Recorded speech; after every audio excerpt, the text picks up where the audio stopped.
We'll guide you through how to export images from Figma. If you find this helpful, consider subscribing and liking the video.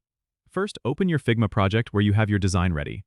You need to click on the image or frame that you want to export. Once selected, head over to the right-hand side panel where you'll find the Export section. Click on the Export button to reveal the export options. Here, you can choose the format you want to export your image in. Figma supports multiple formats like PNG, JPG, SVG, and PDF, so select the one that best suits your needs.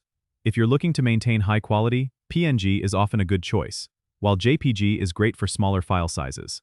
You can also adjust the scale of the export by selecting options like 1x, 2x, or even custom dimensions if you need specific sizes. Once you've set your preferences, simply click the blue Export button at the bottom of the panel. Your file will then download automatically to your computer. If you're working with multiple images or frames, you can select them all by holding down the Shift key and clicking on each one. Then, follow the same export steps as before. This batch exporting feature can save you a lot of time. Keep in mind that organizing your layers and frames with clear names can help you quickly identify which assets you need to export. Planning your exports this way can streamline your design workflow significantly. Don't forget to subscribe and comment if this helped you out.